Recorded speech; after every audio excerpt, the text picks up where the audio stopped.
नुसरत जावेद साहब, अब एक एस्पेक्ट ये भी है जो कि बहरहाल उसके अंदर भी बड़ा वजन है कि तहरीक इंसाफ के दोस्त वो बड़ी तज़हीक आमेज़ ज़बान इस्तेमाल करते हैं इस्लामाबाद हाई कोर्ट के चीफ जस्टिस के हवाले से। उन्हें बसद एहतराम, क्योंकि मुझे रिपीट करना पड़ रहा है कि उन्हें टाउट कह के एड्रेस कर रहे हैं। चीफ जस्टिस पाकिस्तान को कहते हैं कि इनकी आंखें कान नाक सब बंद हैं, इनको कुछ नज़र नहीं आता, और बहुत सी बातें वो करते हैं कि ये तो बाकायदा तौर पर पार्टनर इन क्राइम है, और इस तरह की सिलसिले भी पाकिस्तान तहरीक इंसाफ के लोग करते हैं। तो कुछ लोग ये भी सवाल कर रहे हैं कि जी ये तौहीन अदालत के जुमरे में क्यों नहीं आता, और फैसल वाडा साहब भी ये कहते हैं कि जी क्या ये आसमान से उतरे हुए हैं कि इनको आप शो कॉज नोटिस इशू नहीं कर रहे, और हम तो बात ये कर रहे हैं कि इदारों के ऊपर हमला नहीं होना चाहिए और हमें आपने शो कॉज नोटिस इशू कर दिया है। देखिए जी, बात ये है कि शामी साहब जो हैं ये उन लोगों में शामिल हैं जिनसे मैंने भी जर्नलिज्म सीखा है जी, और हम लोगों को तो सिर्फ ये कहा गया था कि जब अदालत का मामला आए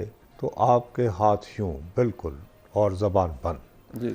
मुसीबत लेकिन ये है कि हुआ ये कि अदालत ने खुद, मैं माफ़ी चाहता हूँ जी, जब इफ्तिखार चौधरी साहब के दौर में नाम नहाद अवामी दबाव की वजह से जी, जिसका दबाव का नतीजा ये था कि ये जमहूरियत पसंदी और अदलिया के जो मामे हैं उन्होंने इस तरह बहाल की थी, मुतमईन इस वजह से हुए थे कि लाहौर से लॉन्ग मार्च लेकर निकले थे नवाज शरीफ साहब और गुजरावाला पहुंचे थे, तो उन्हें बताया गया कि जी इफ्तिखार चौधरी साहब को बहाल किया जा रहा है। उन्हें इत्मीनान न हुआ और फिर उस वक्त के आर्मी चीफ जनरल कियानी का फ़ोन करवाया गया चौधरी एतजाज़ एहसन साहब को, और तब उन्हें इत्मीनान आया। उसके बाद से सर उन्होंने जिस अंदाज में पार्लिमान की तौहीन शुरू की और रोज़ाना टिक्कर पे टिक्कर, और उसके बाद सुबह कार्रवाई होती थी और रात को जैसे शामी साहब फरमा रहे हैं हम टीवी स्क्रीनों पर भाई साहब मतवाजी अदालतें लगाकर बैठे होते थे। उस वक्त हमें अदलिया ने नहीं रोका,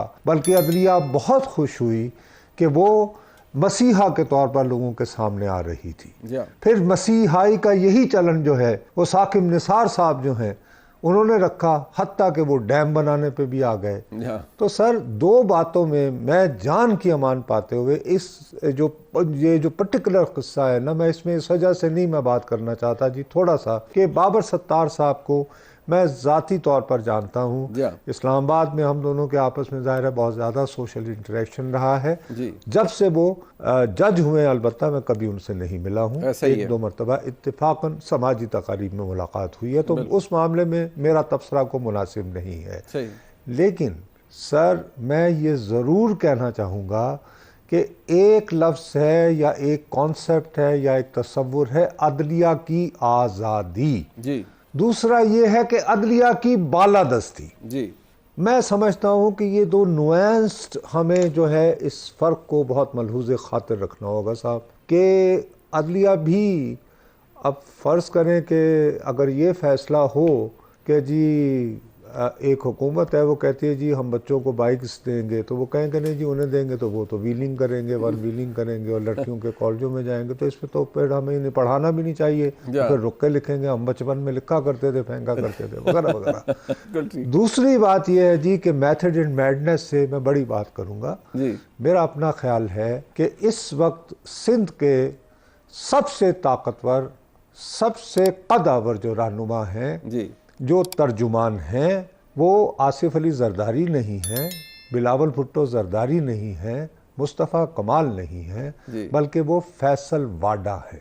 मैं इसीलिए बल्कि उन्हें फैसल डाडा पुकारता हूँ। वाह, आप देखिए उन्होंने वहाँ की किसी भी, देखिए दो ही वहाँ की बड़ी जमातें हैं ना, एक है पाकिस्तान पीपल्स पार्टी फख्र एशिया जुल्फ़िकार अली भुट्टो की बनाई हुई, दूसरे हैं जो कहते हैं कि छोड़ आए गुलस्तान जलता हुआ, और पाकिस्तान बनाने वाले तो हम थे, आप लोग तो गुलामी में खुश थे, आपने तो 1946 में कहा था खिजर साडा भाई है, हमने बनाया मुल्क। उन दोनों जमातों ने सर बाहम मिलकर फैसल वाडा साहब को सेनेटर मुंतखब किया। बिल्कुल ठीक है। तो सिंध के खा वो अर्बन हो या रूरल हो जी, उन सब की यकसा नुमाइंदगी, सबसे जो ताकतवर नुमाइंदा है वो है फैसल वाडा। बिल्कुल ठीक। तो सर उन पर जब नोटिस हुआ है तो वो सर अपनी मसला खुद, जैसे कि वो फरमा रहे हैं शामी साहब, वो नबर्द आज़मा हो जाएंगे। मैं और आप उनका दिफा करने जोगे हैं ही नहीं, हमारी क्या औकात है।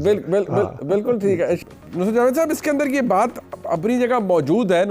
जो बात अली अमीन गंडापुर साहब कर रहे हैं, चले वफाक के सूबे के साथ मामलात, उनमें वो कह रहे हैं कि 300 अरब वफाक ने हमें कम दिया है, प्लस वो नए टैक्सेस की बात कर रहे हैं, और उन्होंने जिस तरह उनका तरीकाकार है कि किसी का बाप भी नया टैक्स नहीं लगा सकता। लेकिन जो बात उन्होंने आज़ाद कश्मीर में होने वाले वाक़यात की उन्होंने कहा एक दिन में आपकी हवा निकल गई। अब वो हुकूमत को भी कह रहे हैं, पता नहीं मुझे क्यों लगता है कि उनका मुखातिब कोई और भी है।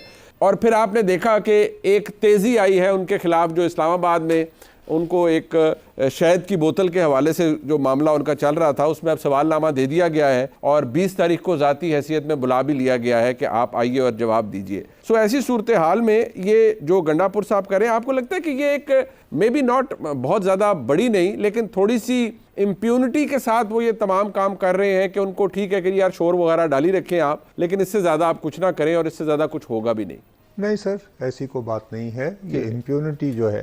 लेकिन अब ये जो बात है ना सर, सवाल अब ये भी उठता है कि हमारे इतने दुनिया के नंबर 1 हर तरह की मालूमात रखने वाले, मैं और आप तो जिसको भी फ़ोन करेंगे, अब इस उम्र में भी अगर कोई पुरानी को अगर वाकिफ़ अगर फ़ोन करते तो खुदा की कसम से दिल दहल जाता है, यार रिकॉर्ड हो जाएगी। उनको ये ना पता चल पाया कि अली अमीन साहब कहाँ छुपे हुए थे इतने अरसे तक। बिल्कुल। उसके बाद फिर वो इलेक्शन भी लड़ लेते हैं, फिर वो वज़ीर आला भी बन जाते हैं, और फिर अगर सिर्फ ये कहा जाए कि यार ऐसी बातें करते रहो, ऐसी बातें करते रहो, कोई गल नहीं, लेकिन आगे ना बढ़ना।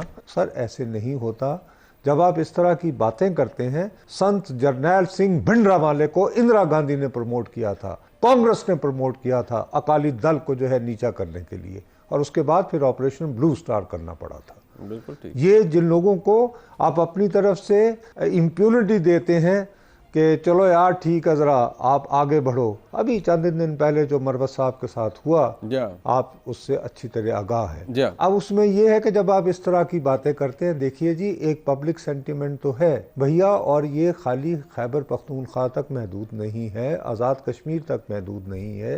क्या लाहौर में जो एक आम दिहाड़ीदार जो है बिजली का बिल अदा कर रहा है, क्या वो बेचारा उसको अफोर्ड कर सकता है? वो भी इतना ही बिल अदा कर रहा है ना सर, वो भी इसी तरह की ज़िंदगी से है। तो अगर यही चलना है, चलन ये चलना है कि आ जाओ सड़कों पे और उसके बाद हुकूमत को मजबूर करो कि फ़ी यूनिट ये कर दो, और हुकूमत वो कर भी दे, इशारा जिसकी जानिब भी हो, उससे कतई नज़र बात यह है जी कि पाकिस्तान मुस्लिम लीग इज़ अ पार्टनर जो आज़ाद कश्मीर की गवर्नमेंट है, और ये सारा वाकया भाई 8 महीने से हो रहा था। आखिरी जो हफ्ता है उसमें शिद्दत और तेज़ी आई है।